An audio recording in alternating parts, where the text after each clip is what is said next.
Let's do this one backwards for no good reason. All right, graph 3 times x plus 4, quantity squared minus 9. So remember your vertex form. Okay, your vertex is at -4 and -9. Most important point on a graph.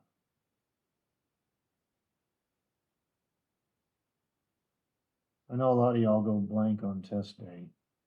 It's because you're not practicing like you need to. And it's little things. You got to fix that nervousness. The slope is 3, so it's going to open up. That's going to happen. The equation for the axis of symmetry, that passes right through the vertex. That's where x is -4. All right. X-intercepts, we find x-intercepts by letting y equal 0. So part 2, we let y be 0. And this might look scary. It's not. We're going to add 9 to both sides. 9 equals 3 times x plus 4 quantity squared. We're going to divide both sides by 3. 3 equals x plus 4 quantity squared. The opposite of squaring is square rooting. The square plus or minus the root 3 is x plus 4. Look like completing the square because it kind of is. We take away 4. -4 plus or minus root 3 is your x-intercept. You know, now what are those numbers? Because that's a big deal. First off, let's write out the ordered pair. We have a -4 plus root 3, comma 0, and then we have a -4 minus root 3, comma 0. Now they're both negative numbers. They are. And your test won't be that bad, I promise you. -4 plus the root of 3. I can type, but apparently I can't today. I'm struggling. It's roughly -2.27. So about right there. The other one is -4 minus the root of 3. And you should play along, but you're not going to. -5.73. 5, 6, somewhere about right there. The y-intercept is the guy that's easy. We let the x be 0. It's 3 times a 0 plus a 4 squared minus a 9. And it's a big one. It's at 4 squared 16 times 3 is 48. Take away 9. It's at 39. So like it's just literally off the chart up here. And again, on test day, I'll have better numbers for you. That did not have hardly any curvature. Parabolas are supposed to be curved. But there you go. Not the best example, but it's a twin. On test day, I make nice, easy ones to work with. You know, the twin is harder than the test. All right, 22. You're supposed to graph f of x equals 5x squared minus 10x minus 4. And let's start by doing the vertex here. The vertex h is always at opposite b over 2a when you're in STD form. So that's going to be 10 over twice of 5, which is 1. Positive 10 because the opposite being negative is positive. A is 5. You get 1 back. Find k, you plug that 1 in. It's 5 times a 1 squared minus 10 times a 1, take away 4. This is going to be 5 minus 10, which is -5, minus 4, which is -9. So we have a vertex to the right one, fall 9. You're about right there. The line of symmetry passes right through her. It's at x equals 1. This one, by the way, again, was at 1, -9. X-intercepts, I don't think this thing factors. Again, it's a pretty rough problem. So, does it? No, it doesn't factor. Your x-intercepts would be at x equals -b plus or minus square root b squared. Mess that one up. B squared minus 4ac all over 2a. We'll have 100 plus 80. So 10 plus or minus root 180. Both pieces over 10. What is 180? 180 is 36 times 5. So it's 6 root 5 over 10. 10 over 10 being 1. 6 over 10 being 3/5. And there's your two x-intercepts. Good stuff, huh? You have one at 1 plus 3/5 root 5, comma 0. and the other one is at 1 minus 3/5 root 5, comma, 0. Good stuff. You really can't see that I said 1 minus there, can you? And you're probably listening to this thing muted. You probably don't even have the subtitles on because you just want to make everything impossible upon yourself. Now, what are those funky looking numbers? And again, this is a twin. A twin is meant to be a little harder than the actual test. 1 plus 3/5 root of 5. Doing a quadratic formula wouldn't kill you anyways. It's good practice. It's 2.34. About right there. Now I need to figure out what 1 minus that thing is.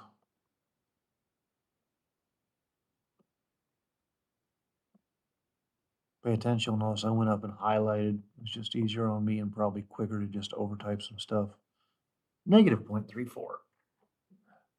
Of course, I know what bad looking numbers do to kids. I'm going to tell you this. If you go real world mathematics is atrocious. The y-intercept, you let every x you see be a 0. Of course, I still got kids who can't plug a 0 in. Bless you. It's at negative 4. And that seems reasonable. Minus symmetry will give me another point. Ta-da! All right, here's the good graphing problems done, and I swear to you, they will be easier on the test. They will be. They will be. Promise you, they will be. It won't be bad examples. 20. What is the equation of a parabola in factored form with x-intercepts of negative 6080 that pass to the point negative 1, 3? So we're going to use the form y equals a times x minus p times x minus q, and the x-intercepts give you p and q. If you enter a set of parentheses, you shall change your sign. That's just how it works. And then we're going to use this guy to plug in and find a. So everywhere I see a y, I'm a 3. Everywhere I see an x, I'm a negative 1. Do a little math here. Negative 1 and 6 makes 5. Negative 1, negative 8 makes negative 9. 5 times negative 9 is negative 45. And then we just divide out the negative 45, and we reduce the fraction, and we get negative 1 over 15 is my a value. And that goes right there. That's where that goes, and that's the equation. Solve the inequality using the graphing ability of your TI-84. Pause, BRB. So while I was paused, I went to y equals, and we put the left-hand side in y1, we put the right-hand side in y2. And then we're going to do a zoom 6. I'm just sitting here thinking about names of children who will not do twins. Nothing I can do about that now, is there?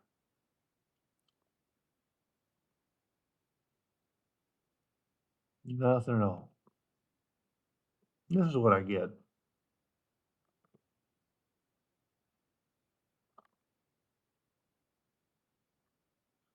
Now, we need to understand the context of the question. See that less than symbol? It's where is the parabola below the line. Now that assumes that you can tell the difference between the equation of a parabola and a line. That's what that assumes. It's going to be this little shaded solution space right here.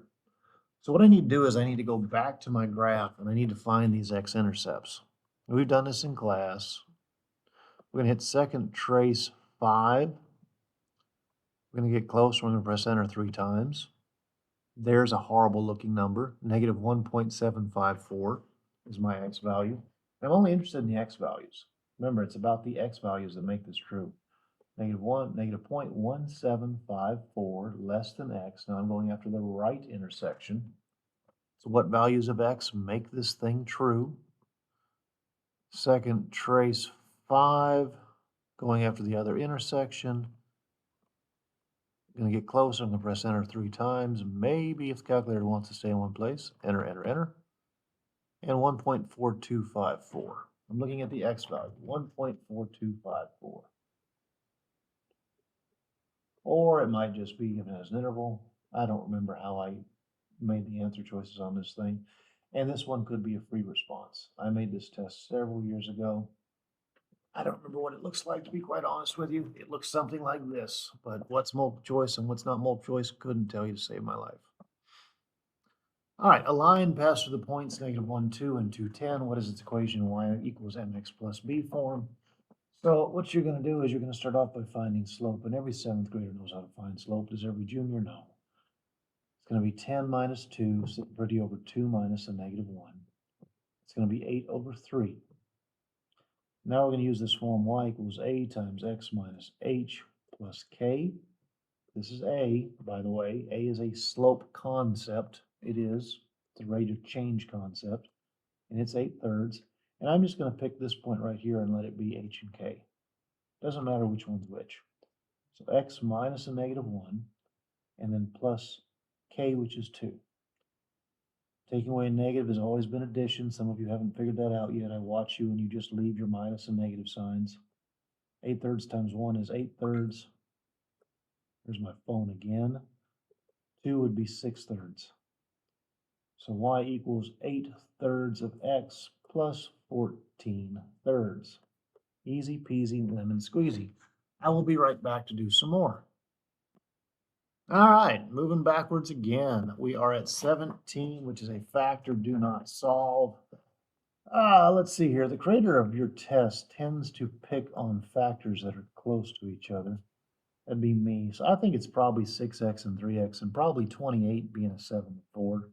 Now, when I came up with those numbers, your factors of 18 would be x and 18x, 6x, 3x, 2x, 9x. So those are your choices, all right? 28, you could be 1 and 28, you could be 2 and 14, or you could be 7 and 4. And I think it's probably 7 and 4, and it is.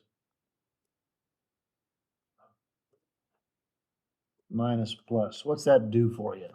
What does that do for you? For one, you're probably aggravated that you can't figure it out that quick. But the outside makes 24x and the inside makes 21x. And by God, 24 minus 21 is 3. -7 times 4 is -28. That's how she factors. It did not say solve. RTFQ, read the full question. Don't solve it. It didn't say to do it. But you ain't going to read it. You're going to solve for x. Factor 9x squared minus 25 is what we call a difference of two squares pattern. It's in the form of a squared minus b squared, which shall always factor as a minus b times a plus b. And a is simply the square root of whatever the thing is. The square root of 9x squared is 3x. The square root of 25 is 5 minus plus. Bam, done. Ooh, 15, solve using the quadratic formula. Simplify your radical to full credit. And first, set equal to 0. So many of you will not do that. 2x squared minus 10x minus 5 is 0. I bet there will be 15 kids who do the quadratic formula with the thing not set equal to 0. That means there's 15 kids who can't follow the very first step about setting quadratics equal to 0. Anywho, you sing the stupid song, and the song goes x equals -b plus or minus square root b squared minus 4ac all over 2a. That's all you do. And then you feed the formula. So x would be opposite b or -b. Opposite of a -10 is +10, plus or minus square root. Good practice to wrap negatives in parentheses. And we're at b squared minus 4ac all over 2a. All right, let's do some math. If you can't do this in your head, you push buttons in your calculator. That's 100. 4 times 5 is 20, times 2 is 40. That's going to be 10 plus or minus the square root of 140. Both pieces over 4. Root of 140, what are its factors? 10, obviously, 10 and 14. Probably 4. I feel like 4 goes into this thing. I know it goes into this thing. It goes into this thing 33 times. I'm way off here. 35 times? Yeah, it's 35 times. Let's make sure I'm right. 140 divided by 4, hate to be wrong, is 35. So root 140 is root of 4 times root of 35. And the reason you can't do anything with 35 is it's not divisible by anything you can take a square root of. So you get 2 root 35. Now 5 over 4 is 5 halves, all right? Think about this as 2 root 35 over 4, and it would reduce down to root 35 over 2. There's your two answers, easy peasy lemon squeezy, boys and girls. Here we have 14, which you solve by completing the square. First step in completing the square is to divide everything by a, if a is anything other than 1, but a is 1. And you do have to complete the square for full credit. Now, this one is rough, it's brutal, but it's a twin question. Now, we're going to take half of b. b is -7. If you take half of it, that's what you get, right? It's literally half of b. That means that this thing is going to factor as x minus 7 halves squared. After you take that -7 halves and square it. If you square -7, you get 49. You square 2, you get 4. So that's going to be equal to, which we add to both sides, sorry.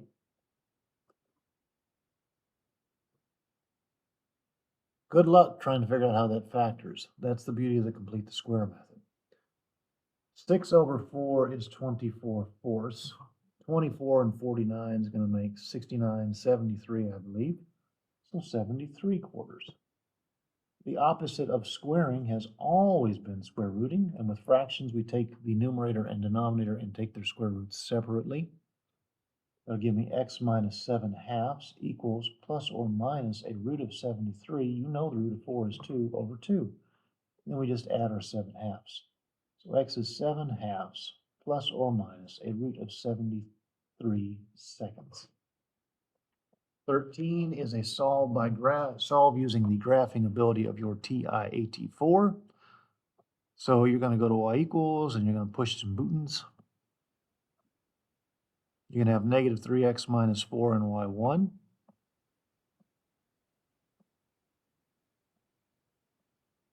And in y2, you're going to have 2x squared plus 2x minus 4.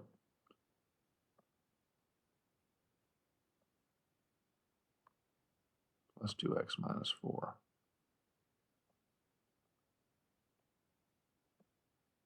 Then you're going to hit that old zoom 6 like you've been taught.